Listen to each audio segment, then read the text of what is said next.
everybody, and welcome back to my channel. I do want to take a moment and thank you so much from the bottom of my heart for joining me this Harloween season. I've been having so much spooky fun creating this content for you, and I hope you're having as much spooky fun watching it. Today, we are headed to the Lone Star State, Texas, to talk about the case, which is one that's haunted me since it happened in 2016. I remember thinking when it happened, this case will be solved within no time. It's a small town, there's surveillance footage, it should only be a matter of time until we see an arrest happen. But now, 4 years later, it's still unsolved and still haunting me. On April 18th, 2016, 45-year-old fitness instructor and mother of three, Missy Bevers, left her home in Red Oak, Texas at around 3:45 in the morning. Missy led a regular weekly early Monday morning class at the Creekside Church of Christ in Midlothian, Texas, which was roughly a half an hour drive away from her house, and it began at 5 a.m. And Missy liked to get there before her students so she could set up and be ready when they arrived. This specific Monday morning was gray and rainy, but she had posted on her Facebook account the night before, letting the attendees know that even if it was raining, they would still be training and just moving their workout indoors.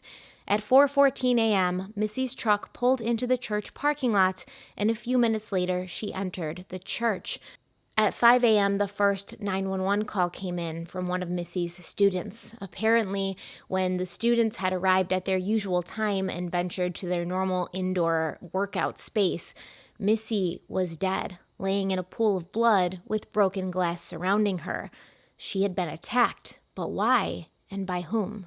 Before we dive deeper into this video, I would like to have a word from the sponsor of this video, Glasses USA. In every one of my videos, without fail, there's always several comments about my glasses. I have a lot of glasses, and for years, Glasses USA is the only place that I've ordered glasses from. I used to go to a place called Lens Crafters, and I'd walk in, stare at the dozens of frames on the wall, try a bunch on, while I make sure that my kids aren't setting fire to anything.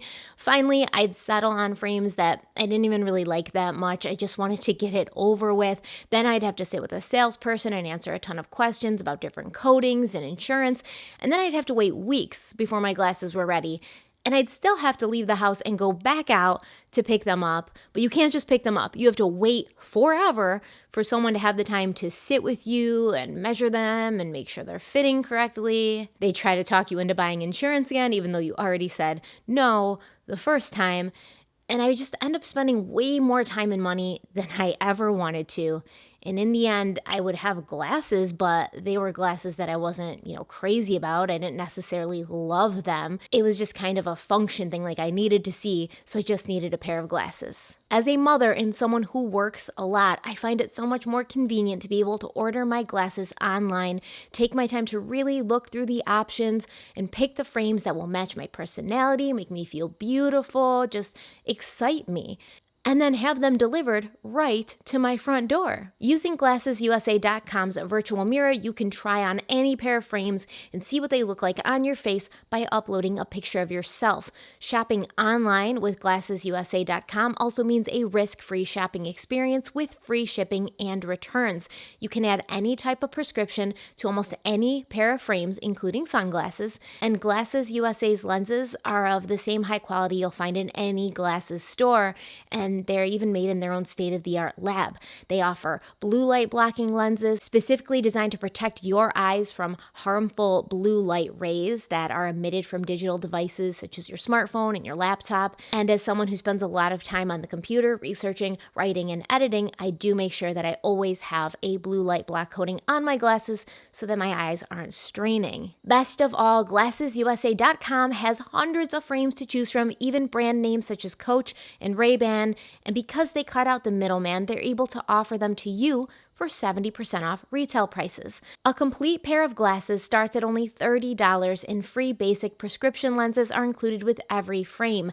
Now you can shop for prescription eyewear online at affordable prices without leaving the comfort of your own home. And so many of you on Instagram and on YouTube have asked where I'm getting these glasses from that you're seeing in my pictures and videos. So I wanted to quickly tell you, and I'm also going to link them in the description box so you can go right there and check them out yourself. So this past month, I just ordered a couple new pairs of sunglasses and eyeglasses, and I know that it's fall and it's technically not sunglasses season, but I always wear sunglasses every time I walk outside because I don't want premature wrinkles around my eyes from sun damage and squinting. So I actually ordered two very different styles of sunglasses, so I have options for whatever outfit I'm wearing if I want to dress them up or dress them down. So I was actually wearing these sunglasses in an Instagram picture I posted of me when my family and I went apple picking. They're called the Muse Rowan, and I absolutely love the way they look and how light they are and how fancy I feel, and I just think they're so nice. And I love green too. You guys know I love green. And then I also ordered these Oakley sunglasses specifically because they're unlike anything I've ever worn, and I wanted to kind of step outside my comfort zone, add a little color to my life. They have the mirrored lenses. I don't know if you can tell. So the frames are blue, and then they have like the orange mirrored lenses. I don't know if you can see. I'm wearing sunglasses, so I can't even see if you can see, but they're awesome. As far as glasses, if you watched my towels from the Everglades video, you saw me wearing these. These are the Muse times Hilary Duff Lily. So many of you wanted to know where I got these glasses from, how cool you thought they looked, and I'm here to tell you I got them from glassesusa.com. They are now my all-time favorite pair of glasses I have ever owned. And I mean, honestly, I find that most of my favorite glasses actually have come from the Muse times Hilary Duff line. I mean, I've always loved Hilary Duff. I've always admired her. I think she's an amazing woman, and glassesusa.com obviously thought so as well because they partnered with Hilary Duff to design a line comprised of more than 80 frame styles rooted on the actress's mission to empower and help women feel confident and comfortable in their own skin. Every aspect of it, from the packaging, a personal message from Hilary Duff, the co-designed frames, and the names that were inspired by strong, influential women, designed to give customers a unique experience. The collection is available exclusively online at glassesusa.com, and it reflects Hilary's style as well as the women who have inspired her personally and professionally. The Muse times Hilary Duff collection is priced around $100 per pair, much more affordable than traditional retail prices. So if you're interested in getting yourself some glasses for much cheaper than in the store without leaving your house, because have you ever attempted to try glasses on while wearing a face mask? It's not fun. There's not a really good indicator of what those glasses look like with that face mask on. It kind of sucks. Just check out the link in the description box to get 60% off your first pair of frames at glassesusa.com. And all the glasses I've received will also, like I said, be in the description box as well if you're interested. Thank you so much to Glasses USA for sponsoring this video, and let's dive right back into the case of Missy Bevers. So as always, to understand what happened at the end, we have to go back to the beginning. Terry Leanne Strickland was born on August 9th, 1970 in Graham, Texas. And even though her legal birth name was Terry, she went by the nickname Missy for most of her life. So that's what we will call her in this video. In 1997, Missy was working at a Beal's department store when she became friendly with one of her coworkers, a woman named Marcia Tucker. Years later, after Missy's death, Martha would remember that she liked Missy right away because she felt that Missy was a down-to-earth country girl, and Marcia also felt that her oldest son, Brandon Bevers, 7 years Missy's senior, would like Missy as well. Brandon and Missy did exchange numbers, they began to chat, and it wasn't long before they were planning their first date, which would happen during Missy's lunch break one afternoon. Now, Brandon was employed at a family-run fuel distribution company, but on the day that their date was supposed to take place, he was going to a wedding, so he showed up for this very informal lunch in a full tuxedo, which amused Missy to no end. And 9 months later, on June 20th, 1998, Missy and Brandon were married. They went on an Alaskan cruise for their honeymoon, and when they got back to Texas, Missy got her certification to be a special education teacher, which she did very well for 2 years until her first daughter, Hannah, was born in 2001. 2 years later, the couple's second daughter, Allie, was born, and 4 years after that, their youngest daughter, Sarah, was born. Now, after Hannah, the oldest daughter, came into the world and their lives, Missy decided she wanted to put her career on hold and be a full-time mother. And according to every single person who knew her, nothing was more important to Missy than her children. But once Sarah was in second grade, Missy decided to pursue a career in fitness training because she was passionate about staying in shape, having successfully done so after each of her pregnancies. And for those of you listening who have, experienced multiple pregnancies, you know that it is very difficult sometimes to get back into shape after having a baby because there just isn't the time or the energy. So Missy ended up hooking up with a company called Camp Gladiator, which according to their website is a fun and challenging personalized workout program created by husband and wife team Allie and Jeff Davidson in a Dallas parking lot, and they created Camp Gladiator to fill a hole in the fitness industry. Camp Gladiator claims it's their mission to positively impact the physical fitness and ultimately the lives of as many people as possible. So it really was, or seemed to be, a perfect fit for Missy to become a Camp Gladiator trainer, since she had always been a person who wanted to make the lives of those around her better. She was a true and steady friend who would always give an ear to listen or a shoulder to cry on. She was a God-fearing woman who felt it was important to raise her children in the church. And she was a normal woman, a woman like me, a woman like my sister or my sister-in-law, a woman like my friends, a woman like you, perhaps. She posted proud mom pictures of her 3 daughters on Facebook. On April 13th, 2016, she posted a picture of her oldest daughter, Hannah, wishing her luck at her first regional golf tournament, saying, quote, "I'm praying you shoot your best personal scores today and tomorrow. I love you and sorry I can't be there. Believe me, I'm in tears right now. Go kick booty, girl," end quote. A few days later, she posted on Facebook thanking her daughter Allie for helping at her 9 a.m. Camp Gladiator classes. She posted funny memes. She went to Target to shop for sunglasses. She went to Starbucks. She posted pictures of her family on Easter. She posted pictures of food prep and motivational words that she felt some people may have needed to hear. And she was known to say quite often, "Wake up and be awesome," which is exactly what she was planning on doing that fateful day of April 18th, which would be the last day of her life. Now, I want to quickly talk about Missy's relationship with her husband, Brandon. No marriage is perfect, and everyone has its challenges. I definitely don't think that anyone can or would dispute that.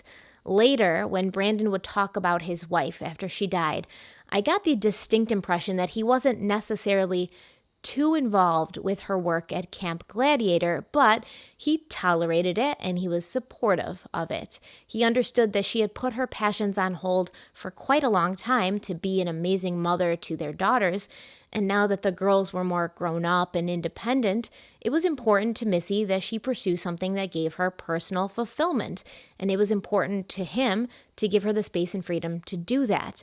But he wasn't super involved with it on a regular basis. I think he felt, as many husbands historically have, that Camp Gladiator was something to keep Missy busy and out of the house so she wouldn't become a bored and miserable housewife. It was only after her death that Brandon realized how important Missy had been to so many people, how much her students had loved and respected her, and how she actually had made an impactful change in so many lives. And he felt proud of her. It's sad, but not uncommon for married couples to live their lives almost, together, but kind of traveling on different paths that may not often meet. It doesn't make him a bad man. It doesn't make him a negligent husband. I find that this is actually, and sadly, the norm in many marriages. Once children become introduced and the stress of life and paying the bills looms over you, people tend to disconnect from each other. Now, we aren't going to start with the day of the murder. We're going to go back a few days before that to April 14th, when Missy left Red Oak, Texas, and traveled to Austin for the Camp Gladiator Total Transformation Boot Camp.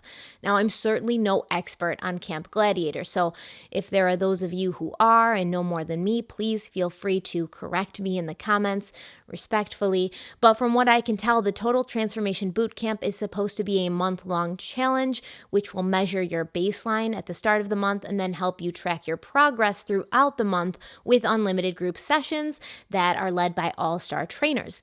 The camp is usually for new members to Camp Gladiator, but Missy was already an experienced trainer. So I'm just going to assume the company wanted its trainers to come to Austin, where the Camp Gladiator headquarters and arena was located at that time at 9185 Research Boulevard, and then they would possibly have classes and discussions about how these trainers should be running their boot camps in their own cities, because not all of them were working out of Austin, obviously. Then these trainers would go back to their homes and implement what they had learned in Austin with their own campers.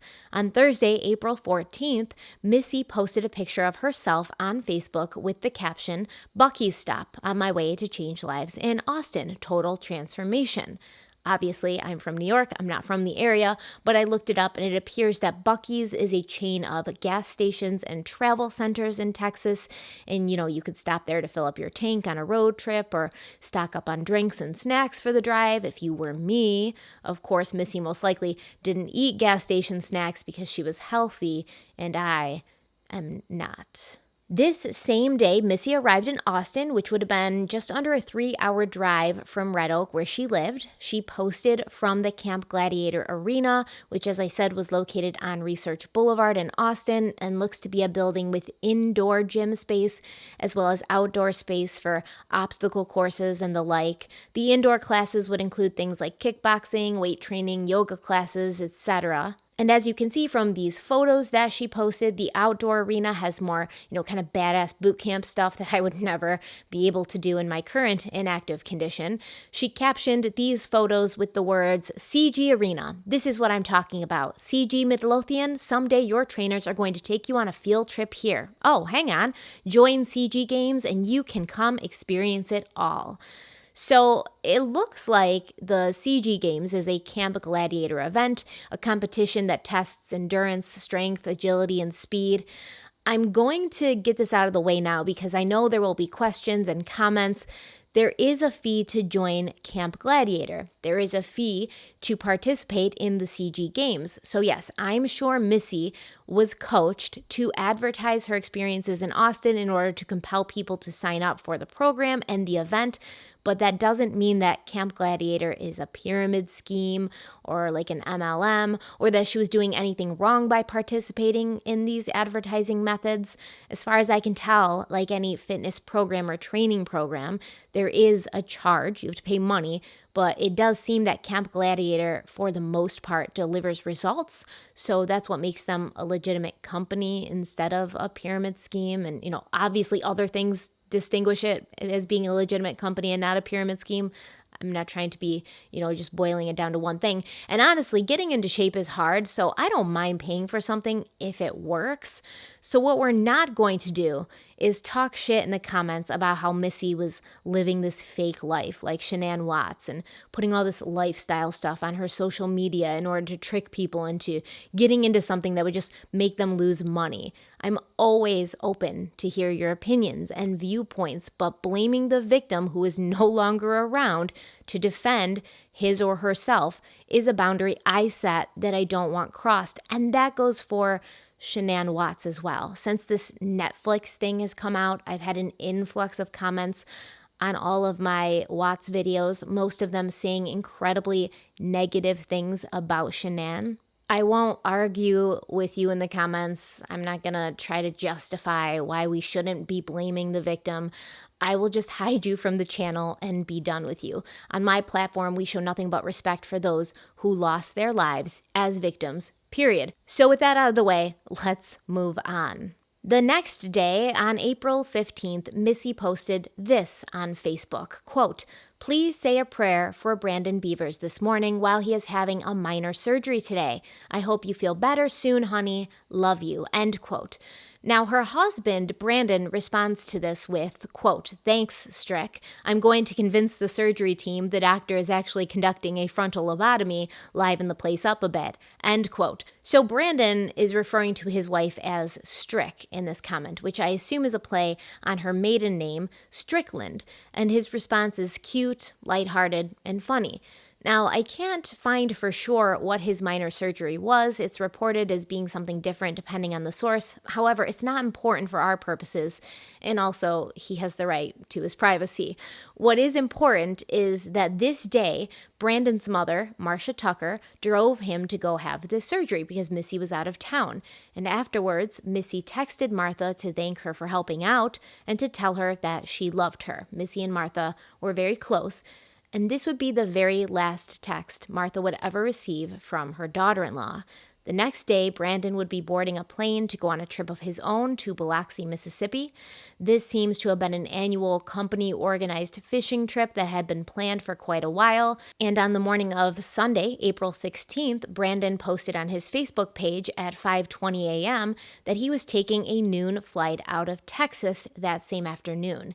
At 7:30 p.m., it seemed he finally arrived in Biloxi, and 20 minutes later, Missy posted on her Facebook page the time and place for the following Monday morning class for Camp Gladiator, saying, quote, "If it's raining, we're still training. No excuses. You are gladiators." End quote. Now, from what I can tell, Missy drove from Austin back home to Red Oak most likely Sunday afternoon and arrived home sometime in the evening, probably shortly before her husband landed in Mississippi. A few hours later, at 9:15 in the evening, Brandon posted a picture of the exterior of a Biloxi restaurant called Half Shell Oyster House, saying, quote, "First stop after a 5-hour plane trip," end quote. Not long after, at 9:23 p.m., Missy posted on Facebook that she was going to bed because she needed to be up at 3:30 the next morning. According to Brandon, he called his wife from Biloxi at around 9:30 p.m. to say goodnight, at which point she was already half asleep. She told him she hoped that he would sleep well and that she loved him, and this is the last time Brandon would ever hear his wife's voice. We are now going to go over the timeline of April 18th, the day of Missy Bevers' mysterious and still unsolved attack and murder. And since I believe it's easier to understand these things in chronological order, our timeline actually starts before Missy even woke up that morning. So for a point of reference, the church that Missy was going to that morning is located on Highway 287 in Midlothian, Texas.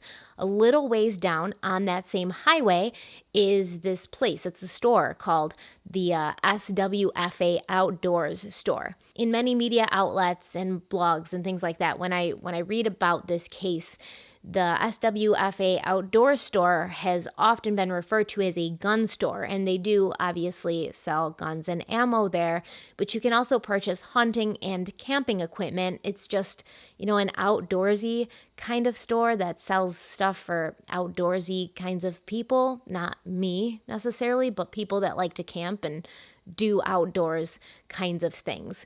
Now, from the Creekside Church to SWFA, the outdoor store, it would only be about a 2-minute drive. At 2 o'clock in the morning on April 18th, surveillance cameras on the outside of the SWFA store picked up a light-colored sedan pulling into the parking lot. I'm going to play that video for you now and sort of discuss what is happening and what I see, but if you see something different, let me know in the comments. So in this video, we can clearly see it is dark because it's so early in the morning and it's also raining. We can see the vehicle pulling off the main road into the parking lot, turning their headlights off before they even enter the parking lot, which I think is incredibly suspicious. The car drives off camera, but from a different angle, from what I assume to be a different camera, we can see the car's brake lights go on before the cameras switch again, showing this vehicle sort of circling around a group of parking spaces before slowing down to almost a stop, accelerating again, and going around what I assume to be the side of the building before being picked up on a different surveillance camera. As the car proceeds around the building, its headlights turn on and then off again, twice, as if they're being blinked, as if somebody was purposely almost sending a signal. It appears as if the car drives all the way around the building back to the front parking lot, which faces the highway, the whole time doing these little stops before accelerating and continuing on.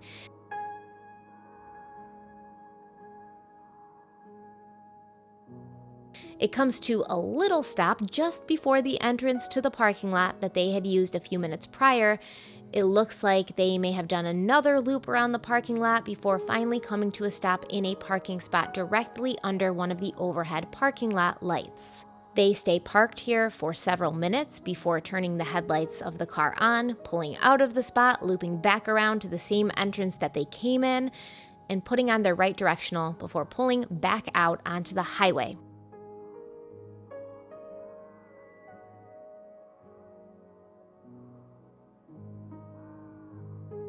Okay, why is this important? And we will dissect this video a bit more later on, but why am I telling you about this video?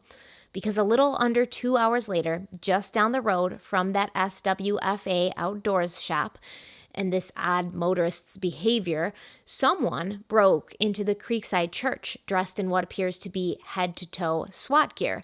And luckily, we have some of this on surveillance as well from the interior church cameras. At 3:50 a.m., the suspect is seen on interior church surveillance, and it's tough to really analyze this video because I suspect the copy available to the public is not in chronological order and also may not be a representation of the complete footage that law enforcement had or has, but we will still do our best to track this suspect's movements in the church before Missy's arrival. I'm going to play the video clips that we do have and tell you what we might be seeing on this video before putting up a floor plan of the church and telling you what police think went down that morning. So you see this person first on surveillance walking in a hall. They open one door and they appear to be looking into that room for a bit. They walk away from that room, leaving the door open, and attempt to open the door right next to it, but they find it locked.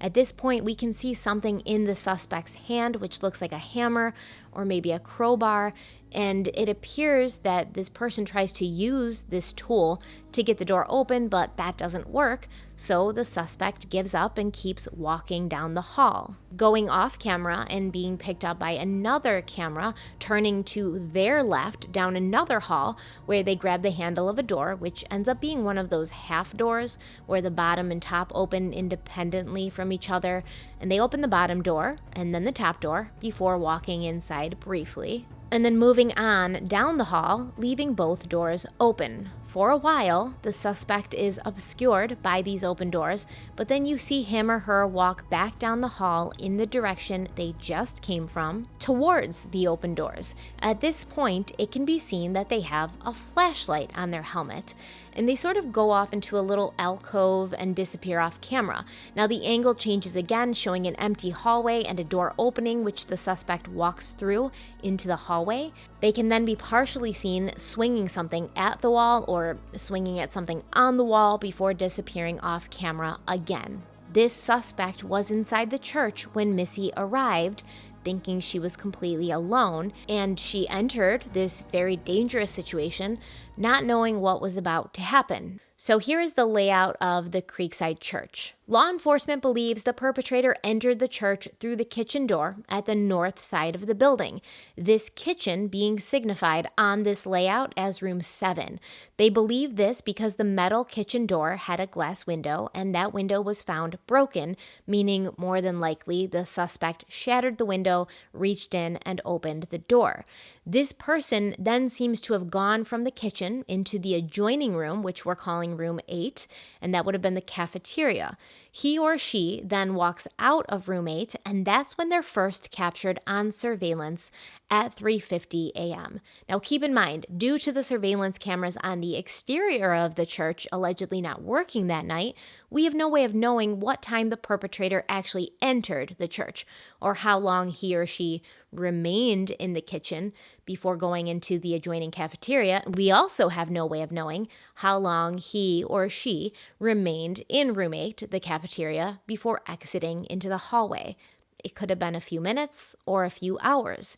It's also worth noting that there were a few windows in the kitchen that were also found broken, but these windows were pretty high up, and during a later press conference, the Midlothian police claimed they had no reason to believe the perpetrator had entered through these broken windows, which leads us to our next question.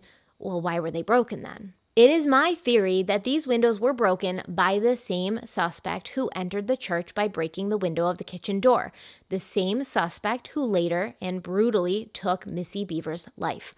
I think that he or she broke those windows knowing they wouldn't be able to enter through them, but they broke them simply as a test. Maybe the suspect didn't know whether or not the church had an alarm system that would go off in the instance of someone trying to break in. Maybe the suspect didn't know whether it was a silent alarm or one of those loud and blaring ones that happens as soon as a window's broken or there's some sort of forced entry. So they broke a few windows and then hid nearby to see if police would arrive. And when the police didn't arrive, the suspect, he or she, returned to the church knowing it was safe to actually enter the building at that time. Maybe those windows were broken a little bit before 2 a.m. And then maybe the perpetrator drove to a nearby location that was close enough to see the church, maybe like an outdoors store, and then they could sit in the parking lot with their headlights off and wait for something to happen. And that is where I believe the SWFA surveillance does come in and may be relevant and may be connected to the death of Missy Bevers. Now, maybe does not mean I'm certain, but it is very suspicious, in my opinion, for a car to pull into a parking lot at 2 a.m., shut off their headlights, and then just wait. Maybe whoever was in that car was changing into some different clothes, like SWAT gear, for instance. But once again, we will come back to that SWFA footage later on. Back to the surveillance video inside the church. Once the suspect left room 8, they turned down the hall, going in the direction of the kitchen, sort of running their gloved hand along the wall. The best way I can describe the behavior of this individual is casual, nonchalant, not in any kind of hurry with seemingly no urgent goal. They just kind of wander about, opening doors, looking in, and moving on. At some point, the suspect walks down the hallway, running alongside the west end of the church, heading in the direction of the southwest entrance, which Missy would soon be entering through. This person walks about halfway down that hallway, and there does seem to be a skip in the video at this point, something missing in the video. It seems that this hallway, which holds rooms 21 through 15, would have been the location of the church offices, and it's unclear as to whether the perpetrator tried to enter these offices or if he or she actually did enter these offices before we see him or her on camera again entering that alcove area with their headlamp on. Now, this alcove would lead to what the floor plan has labeled as the worship center. And in this area, there is no surveillance cameras. So once again, we don't know how long the perpetrator was in there or what they did while inside, or even really if they went in at all. I'm wondering if he or she did actually enter the worship center or sanctuary, and knowing that there would be no cameras in there, this is where they would lay in wait for Missy to arrive, which she did at about 4:16. She parked under the awning at the southwest entrance, which is where her class was scheduled to meet her at 5. A few minutes later, she entered the church, but we, as the general public, have no idea what happened after that. And according to the Midlothian police, they have no footage of the actual attack. But I assume they would have footage of her coming into the church, which we have never seen, and an idea of which direction she went in after that, which we once again have never seen. It's very unclear to me even where she ended up being found by her students later. Was it the same classroom or area where she normally held her Camp Gladiator class? It's all very unknown. We don't know how she would have gotten to this area, whether she went there of her own free will and the person was laying in wait for her, meaning they knew where she was headed, or whether she walked in and then this person sprung out of hiding and forced her to go wherever she ended up being killed. Once again, we don't really know any of this stuff, although I'm sure obviously law enforcement does. Now at about 4:35 a.m., the first Camp Gladiator attendee arrived at the Creekside Church. I do want to make a point before I continue with this timeline. I've covered a lot of cases on this channel, and it's very rare to find one that is as rife with disinformation and inaccurate reporting as this one is. Luckily, I was able to talk to my new friend Tim Koval, who produces the Gumshoe Stories podcast, And in my opinion, he knows more about this case than pretty much anyone out there, besides obviously the police on the case. And according to Tim's blog, titled 10 Myths of the Missy Bevers Murder, there have been reports that the first camper arrived early, giving rise to questions as to why this person did not enter the church upon arrival. Tim writes that the first camper was not really early at all, and that even though Missy did often allow campers to come before 5 a.m. for what she called early bird workouts, and these workouts would fit better with their schedules if they had to work earlier and they couldn't make the 5 a.m. class, there were only 2 campers who were consistent early birders, and one had decided to skip camp that morning while the other had gotten a flat tire on the way.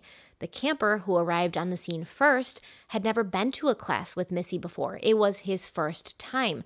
Therefore, he didn't know that even though the door to the church was locked, all he would have to do was press a button on the door which would disengage the lock and allow him to enter. So this first-time camper simply waited underneath the awning and out of the rain until another camper arrived who did know about the button that would unlock the door, which seems to have happened about 25 minutes later. Now, when the other 4 campers arrived, they entered the church at 5 a.m., and that is when they saw Missy, dead, surrounded by broken glass and one or more of the tools her attacker had been carrying. Within 10 minutes, both the fire and police department had been dispatched and had arrived on the scene, and one of the campers called Missy's husband, Brandon, who was still out of town, to tell him what had happened. Brandon, it seems, either drove the rental car he had already been using in Biloxi, or he rented a car specifically to drive back home, because when he arrived back in Texas at 3 that afternoon, he was driving a car with Mississippi plates. By 3:30 p.m., the Midlothian police gave their first press conference on the case. This press conference was led by Midlothian Police Chief Carl Smith. During the press conference, Chief Smith goes over what they know, or at least what they want the press to know, which is that Missy was killed and there was evidence of forced entry at the church. He also refers to the suspect as an unknown male and tells the public and reporters how they can find the surveillance video from the church on YouTube so that they might look at it and hopefully help identify who the suspect is. Chief Smith says the suspect was dressed in what appeared to be full tactical gear and believes that the intent for dressing this way was to look like and resemble a police officer. Now let's talk about what the suspect was actually wearing. We've got some black boots, black pants, some sort of black long-sleeved shirt or jacket, a vest labeled police on the front and back, a balaclava, which is a mask that covers your neck and the lower portion of your face. I have one that I wear when I go skiing or I'm going to be out in the cold for a while. The suspect was also wearing a helmet with a pull-down visor as well as a light either connected to the helmet or it was some sort of detachable headlamp. It's pretty tough to tell. They were also wearing black gloves. So basically, not an inch of flesh could really be seen. And I don't believe, in my opinion, it was necessarily the suspect's intention to resemble a police officer. I think that he or she was more concerned with hiding their identity as completely as possible. Chief Smith goes on to say in this press conference that things like this don't happen in their community, and truthfully, Missy's murder was the first in Midlothian in 7 years, which is crazy to me because I live in a city where I feel like there's at least 7 a day. So during this press conference, the police make it seem as if they believe this was just a random burglary and Missy happened to be in the wrong place at the wrong time. Now, a reporter asks if they have evidence of anything being taken from the church, and Chief Smith replies that they have no evidence anything was taken, but there was quite a bit of damage inside the church. But all scenarios are on the table right now. We're just now really getting into the meat of this investigation, so we'll be looking at every avenue of investigation, following that through to the end that we can get. Was there evidence of burglary? Was there evidence of things stolen from the church? We don't have any idea or any evidence that things were actually taken from the facility, but a lot of damage within the facility. We will discuss this more in the theories portion of the video, but I'm going to tell you that I personally do not believe this was a random burglary. I think she was targeted. As I said, the perpetrator wandered casually around the church for some time before Missy got there. They don't seem to be looking for anything in particular. There's no sense of urgency. If I'm robbing a place, I have an idea of what I want to take and where it might be located. And I'm going to try to get in and out of there as fast as possible because what you're doing is illegal and you don't want to get caught. So in my humble opinion, the behavior of the suspect made it appear as if they were just kind of killing time until Missy arrived, wandering about, opening doors, looking around. He or she didn't take anything, and even after killing Missy, the suspect still didn't take anything, which makes me believe that this suspect felt they had accomplished what they'd gone there to do, and now they could leave.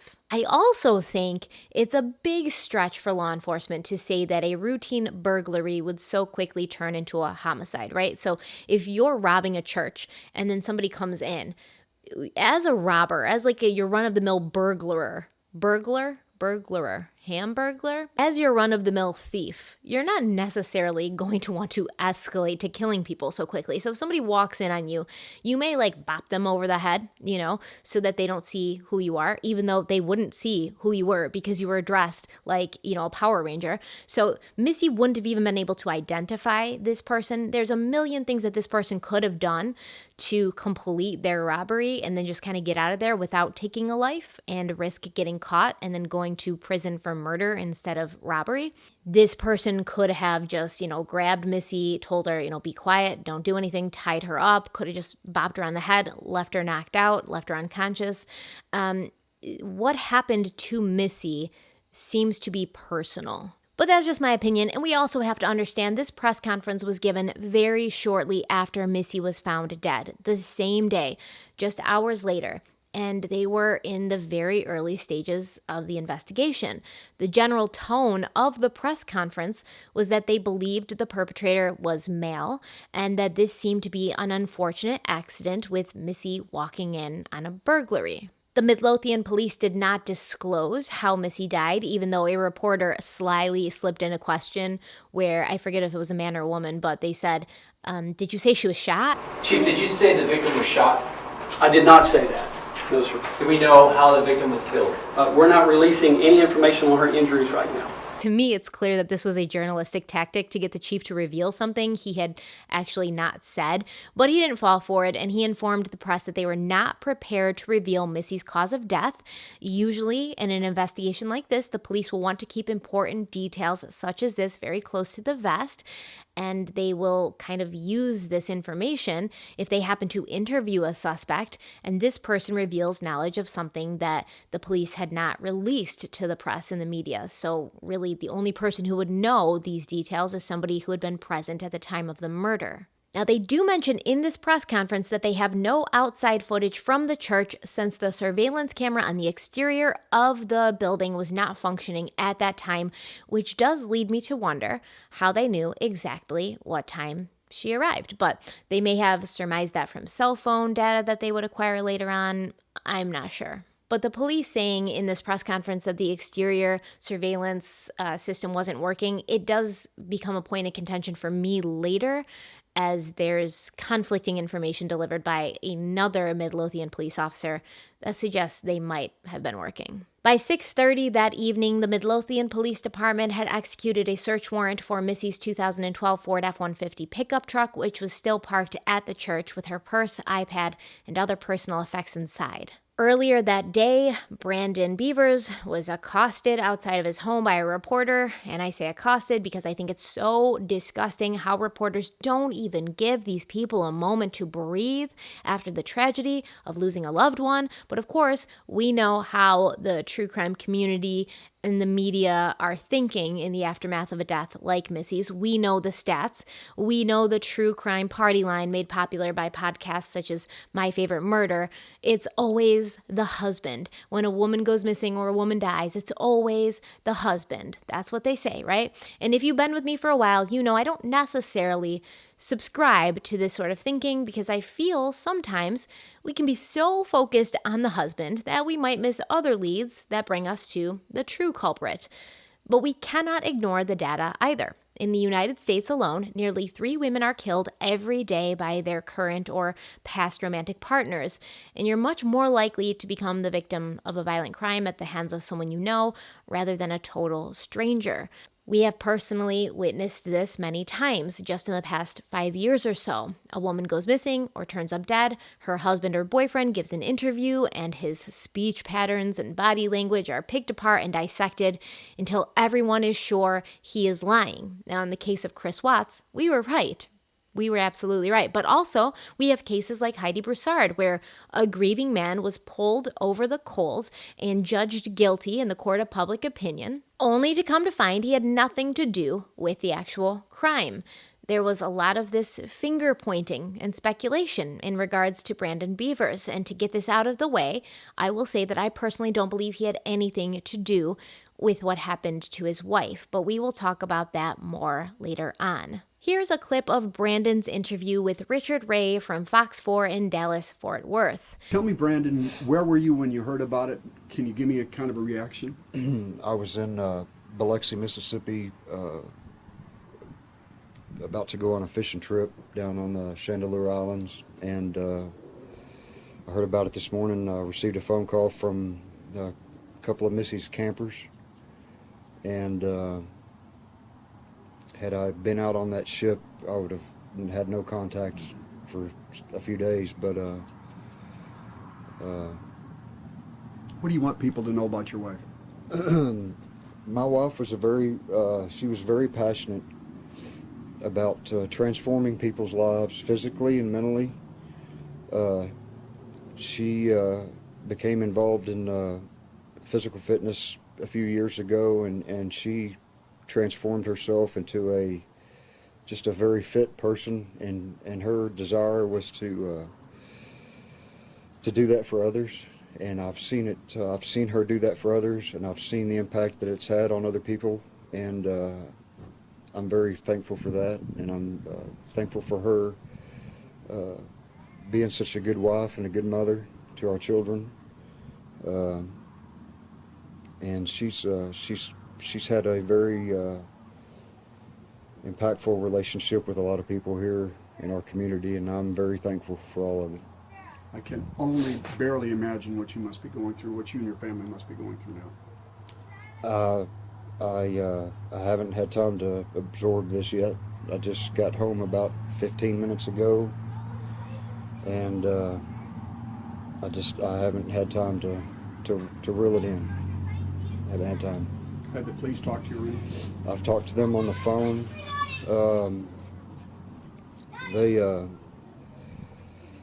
They haven't given me any detailed information. They've given me bits and pieces that are probably as much as you know right now, but I don't know any specifics. I promised this would be short. Anything else you'd like to say to the community about what has happened and about your wife? I've lived here. We've lived here for 20 years, and we've been in this community for longer than that. I have personally, and I've never known of anything of this nature to happen. I pray that whoever did this will be caught. Now, this is a very short interaction, just over 3 minutes, but if we read the comments, we have the armchair detectives / body language experts already throwing in their 2 cents. We have a comment that says, is it just me, or is he staring at the ground most of the time during all his interviews? The lack of eye contact as well as emotions is what concerns me. We have another comment that says, 15 minutes home and he's giving interviews already. We have another comment that says, it was a hit made by him. Another one that says, very telling body language here. Still another one that says, out of town, strange. She died when he was away. Coincidental? ? So I truly hope none of these people ever have to go through a loss like Brandon Bevers was forced to endure, only to arrive home and have a microphone shoved in their face. Everyone handles intense emotions differently, and they mourn in their own way. We should never judge the way a person handles the loss of a loved one. This was still new and fresh. He was most likely exhausted and trying to come to terms with the fact that his wife was never coming home and that his 3 daughters no longer had a mother. He was probably staring at the ground because he didn't want to talk to this reporter. It's not as if he called this news network and made sure the reporter was waiting for him when he got home. But think about it. If he'd refused to speak to this guy, this reporter, how many comments would have followed saying, "What is he hiding? Why doesn't he want to talk to the press?" It's one of those damned if you do, damned if you don't situations. And I think it's really problematic to judge these people on a public forum where they might have to see you accusing them of murdering the person they just lost and they are missing and they're grieving for. A lack of visible emotion does not mean he isn't feeling emotions. It just means he hasn't had the time to grapple with them yet or allow the finality of the situation to set in. On April 19th, Missy's autopsy was completed by the Dallas County Medical Examiner, but still all that is known by the public is that Missy died from a head wound and that the person in this video used an unknown instrument to cause her death at that location. When pressed for more information, Midlothian police refused to elaborate, citing the ongoing investigation and their desire to keep the upper hand and the strategic advantage with the flow of information. Now, later that day, a warrant was issued for the data on Missy's electronic devices. In this warrant, written by Cody Moon, an investigator with the Midlothian Police Department, it specifically states that Missy had multiple puncture wounds on her head and chest, and these were consistent with the tools the suspect was carrying. Now pay close attention to that detail because this is the official story that we heard from the police for a long time, that she was killed with one of these tools that the suspect was carrying and she was struck by these weapons, ending her life. This warrant was specific in that it wanted access to any calls, texts, emails, or messages that Missy had sent or received prior to the incident. On this same day, April 19th, the Midlothian police make another statement, this time through the Assistant Chief of Police, Kevin Johnson, who told a local news station, quote, "We are backing off our statement that the suspect on the video was a man. I know we said he over and over again yesterday, and that was a mistake. There's a lot of speculation based on the gait and appearance that this person may be a woman. It's a legitimate question right now. We no longer will say the suspect is a man." End quote. Now, this is not to say that the suspect is definitely a woman. The police just wanted to clarify that they could not be totally sure one way or the other, but there is evidence that suggests it might be a woman. Let's talk about this distinctive gait that the suspect in the church had that law enforcement's talking about. He or she sort of walks like a duck, in my opinion, the way I walked when I was 8 months pregnant. This could be as a result of many different scenarios. Maybe the suspect just walks like that. Maybe they had an injury to a leg or a foot that caused them to begin walking this way. Maybe the suspect is a heavily pregnant woman. Or maybe they were going the extra mile to disguise their actual body type, so they dressed in many layers, therefore causing their normal center of gravity to be thrown off. Or maybe the boots this person was wearing were several sizes too large for him or her, causing this distinctive gait to happen. And that could mean that the gear they were wearing was stolen or borrowed. Although it would be difficult to nail down the suspect's actual weight or body type, police were able to determine that he or she would be between 5'2" and 5'7", and that he or she appeared to have lighter skin. On April 19th, Brandon Bevers spoke to reporters once again. This time, several of the vultures were gathered outside of his home, and I'm going to play a few clips, but I wanted to highlight the most important moments from this interview, as it is significantly longer than the one from the day before. Brandon specifically said to these reporters that he doesn't want to be interviewed, and he's sort of allowing this to happen with so many different media networks so he can kind of one and done it. Like, talk to all of them, give all of them a statement, they can run with it. Hopefully this would mean he doesn't have to continue doing interviews and he could just do it all at once. Y'all ready? Yeah, give me a second. I have an issue with my camera. 1 second, sorry. Brian, just tell us, what are you going through right now? I mean, today, right now? Well, I don't want to do interviews, okay? I just want to make a statement. Is that all right? Tell us what you want to say. Okay. Yeah, I don't. I said, hang on, I'm having a problem with the camera. Yeah, let him get ready. And y'all can funnel this up to the other media outlets, okay? Yes, sir. And I can be done with this, Yes, right? sir. Okay. We appreciate you coming out. We know it's got to be terribly difficult. And we're really just hoping you'll speak from your heart about your wife.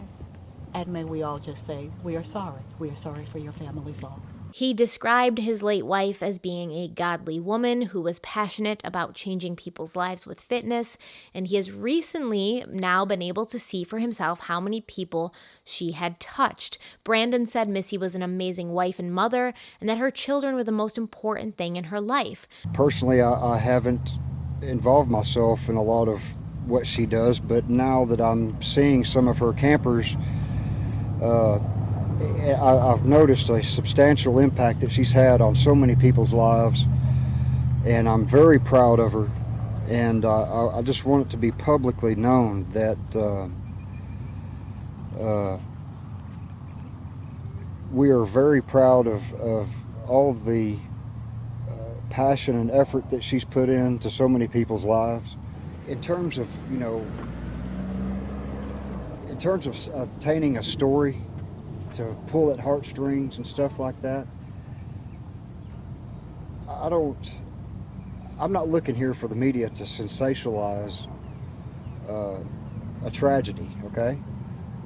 My family needs, we need our privacy, and that's why I wanted to do this in one time only, but we need our privacy. You do understand, sir, that we are here because we want to help the police catch whoever did this as well. Yes. But as far as any, one-on-one interview, tug at the heartstrings, kind of stories, sensationalized, I'm not here for that. I don't think any of us are trying to sensationalize. I mean, your wife was a mother and a woman who touched so many lives through her work. Correct.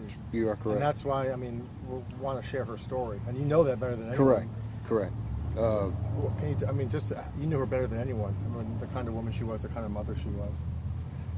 Well,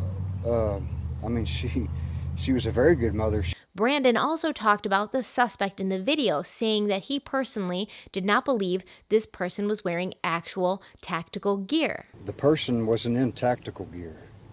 That wasn't tactical gear. That was a shoddy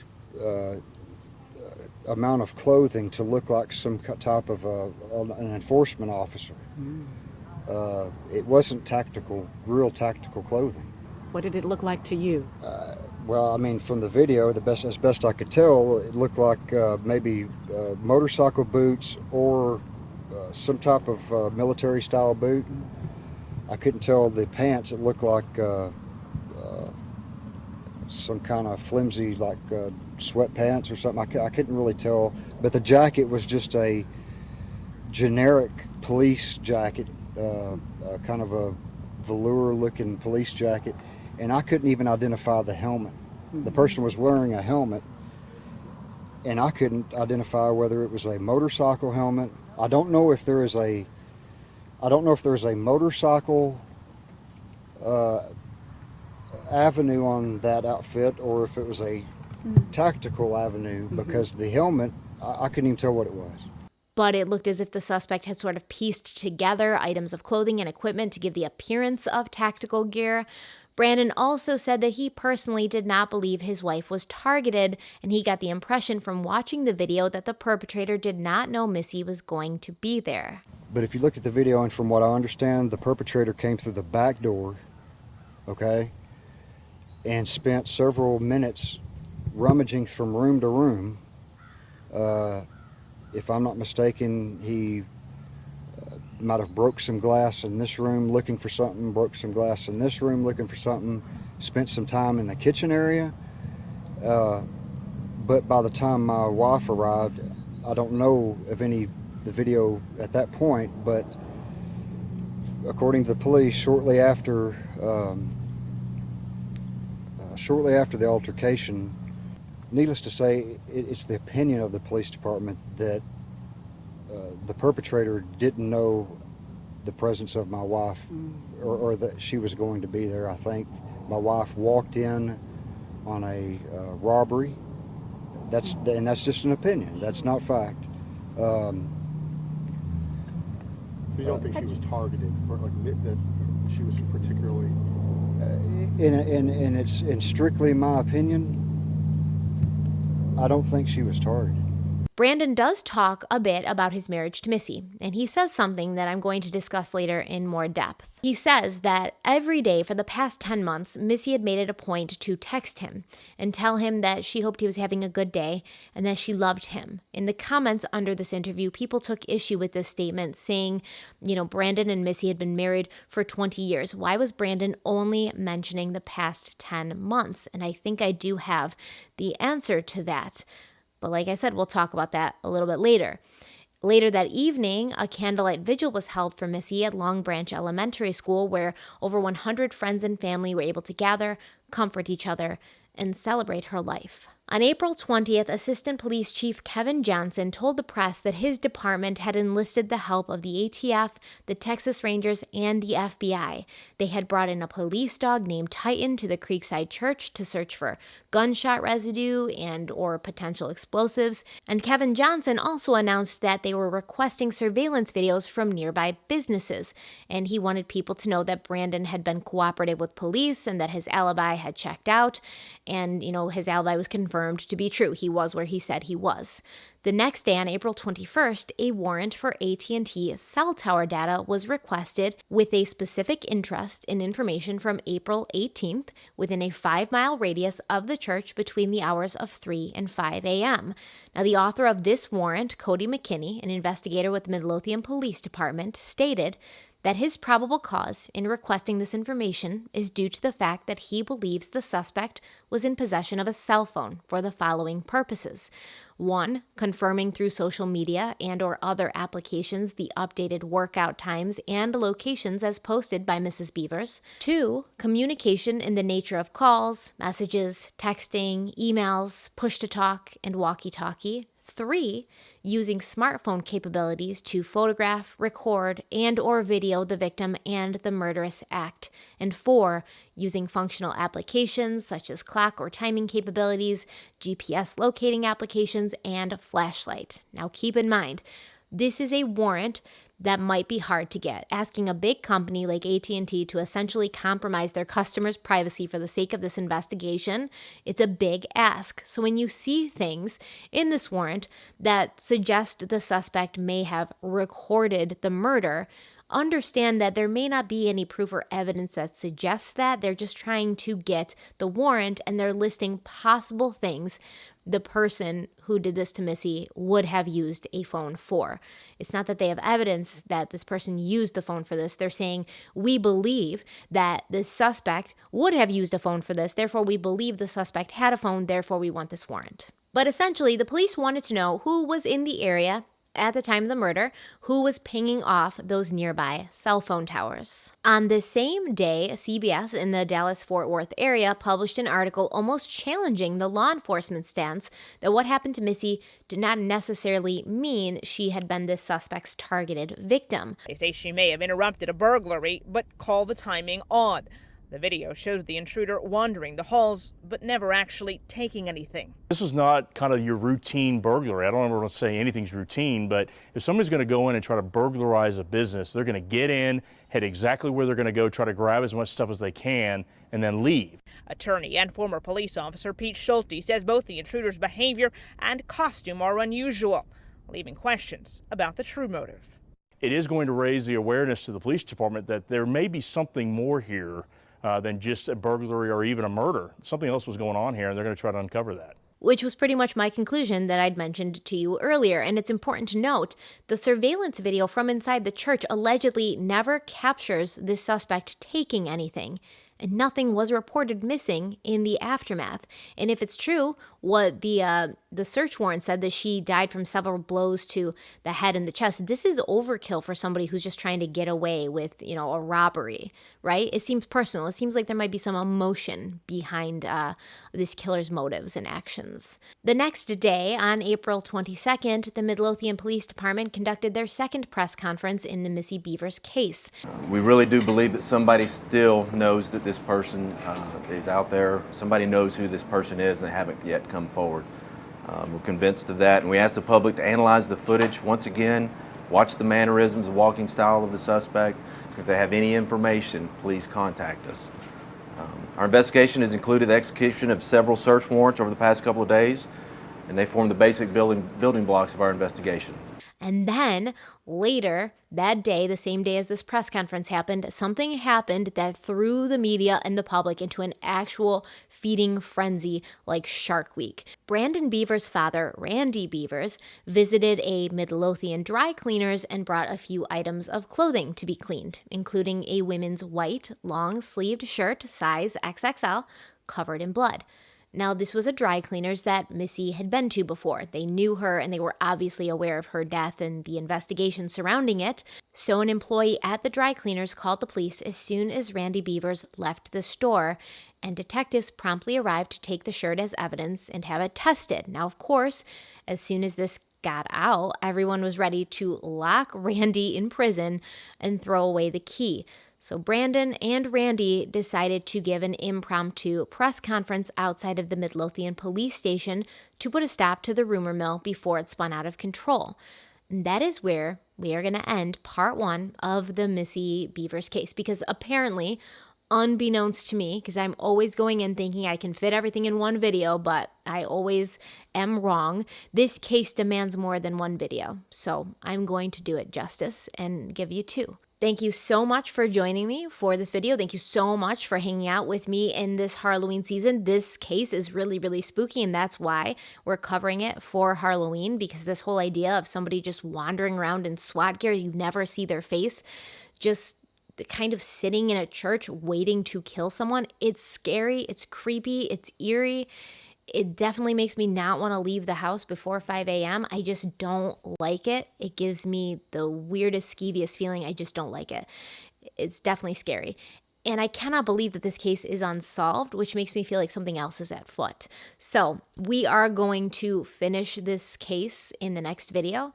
But until then, make sure you like this video if you liked it. Make sure you share it if you think it was worth sharing. Check out Tim Koval and his website. I will link it in the description box. And there's a lot of stuff about the case on there. He's awesome. He's such a fun guy to talk to, and we ended up having a lot in common, especially the kind of books we like to read, which was very interesting. I love talking about books. But anyways, check Tim out. Check out our Harloween merch. Link is in the description box. We have our old Harloween design, oldies but still goodies, and we have our new Harloween design, which was the Don't Hex Me design, which has become very popular and people love it, and I love it too. I can't wait to get mine. Also, make sure you let me know what you think about this case in the comment section. I know there's a lot of people that are obsessed with this case, and I know it's probably going to bring some controversy to my comment section, because so many people still think her husband was involved and I just don't.